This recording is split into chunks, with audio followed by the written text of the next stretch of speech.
1 is stand up straight with your shoulders back. And rule 2 is treat yourself like you're someone responsible for helping. And number 3, which is very tightly associated with number 2, they're sort of variations on a theme, is make friends with those people who want the best for you. By the way, these last 2 rules aren't injunctions designed to make your life easier. They're actually injunctions designed to make your life more difficult. Kierkegaard said at one point that his role in life, given that everything was proceeding to become easier and easier in all possible ways, that there would come a time when people would cry out for difficulty.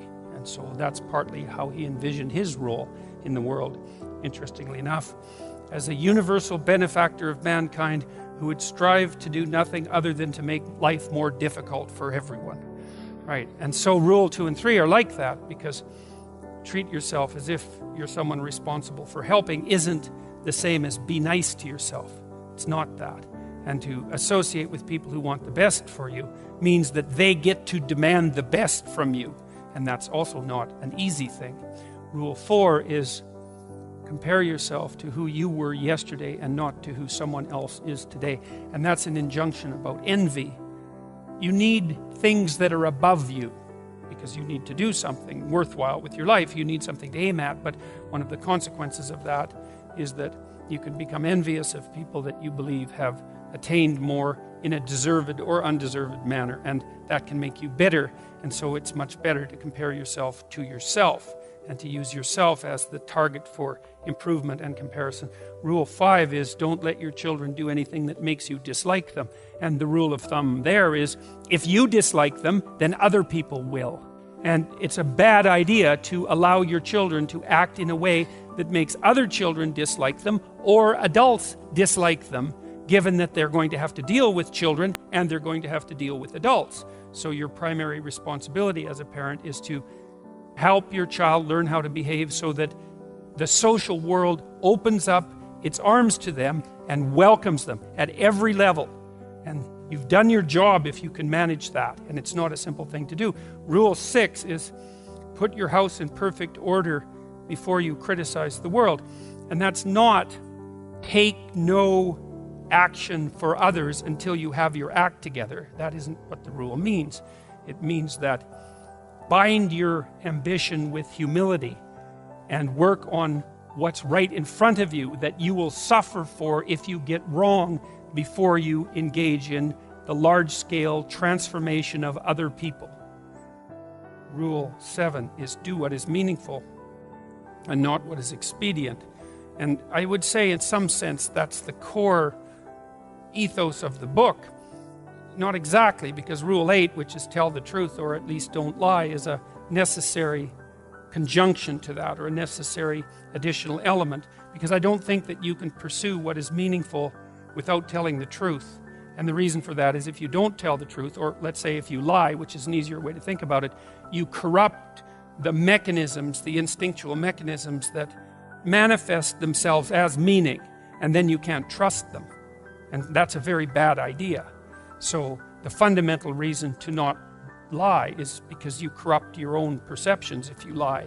And when you corrupt your own perceptions, then you can't rely on yourself. And if you can't rely on yourself, then, well, good luck to you.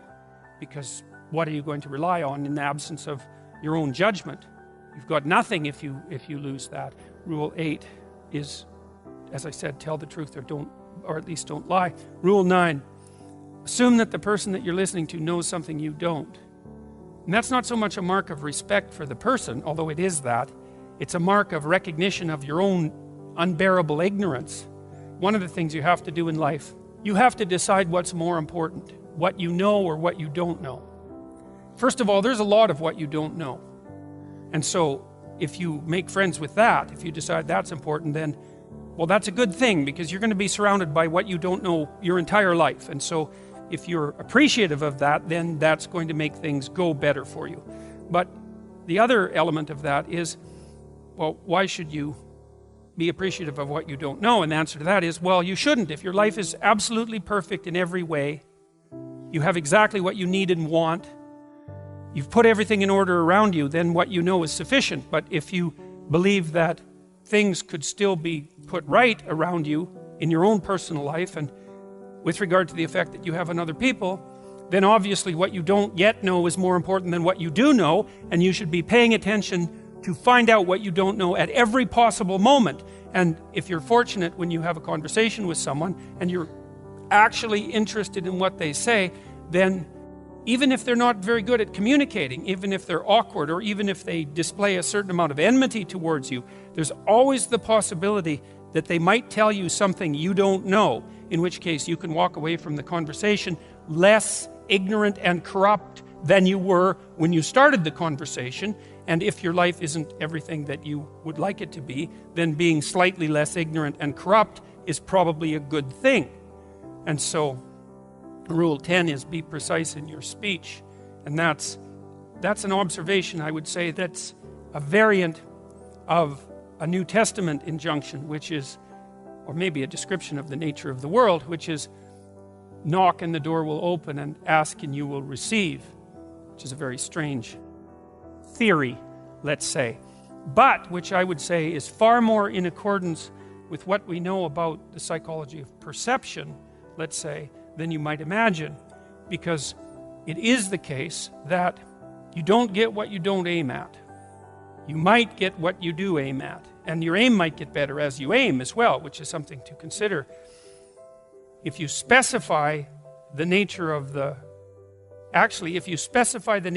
being that you want to bring into being, then you radically increase the probability that that's what will occur. And of course you all know that because you regard yourself, at least to some degree, as active creative agents, right? Your fundamental attitude towards yourself, at least in the manner that you act towards yourself, is that you wake up in the morning and you have a landscape of possibilities that lay themselves open to you, and you make choices between those possibilities and determine in consequence how the world is going to manifest itself. Rule 11 is don't bother children when they're skateboarding. And that's actually a discussion of courage, of encouragement more specifically, because I've been trying to understand, for example, what role parents play in the lives of their children. And I would say this is a role that is of fundamental importance, as well as attempting to guide your children so that they act in a socially desirable manner so that the world opens itself up to them. You also want to encourage them, which is not the same as sheltering them. It's not the same at all. And to encourage someone is to say something like, or to act out something like, look, kid, the world's already difficult, because the world isn't easy for children any more than it's easy for adults. The difficulties they're not the same. They're child-sized difficulties, but they're still difficulties. The world is a very hard place, and it's a bitter place in many ways. And it's not only a hard and bitter place, it's also touched with betrayal and malevolence. And that's the fundamental bottom line. There's a rule of thumb, which I think is a good one, which I believe is often applied in nursing homes by people who work in nursing homes, which is, of course, a very difficult job. And the rule is, do not do anything for anyone they can do for themselves. And the reason for that is that it's a form of theft. Rule 12 is pet a cat when you encounter one on the street. And it's oddly enough, a meditation on fragility.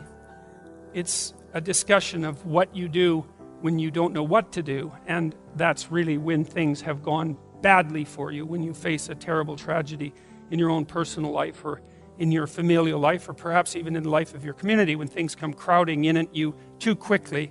In the case of a death in the family, or a terrible illness, or the collapse of a dream, or any of the things that can flip your world upside down. How do you cope with that? And that chapter contains a discussion of the necessity of narrowing your time frame, because sometimes the right way to look at the world is across years, and sometimes it's across months, and when things are more out of control, perhaps it's across days, and when you're really up against the wall, it's across hours or even minutes. And during those minutes, then you concentrate on doing as well as you can with what's right in front of you for the longest unit of time that you can tolerate conceptualizing. Maybe that's what you do at someone's deathbed, and while you're doing that and suffering away madly, then you also take the time to appreciate everything you can that manifests itself, that allows itself to be appreciated. And so that's the metaphor of the cat.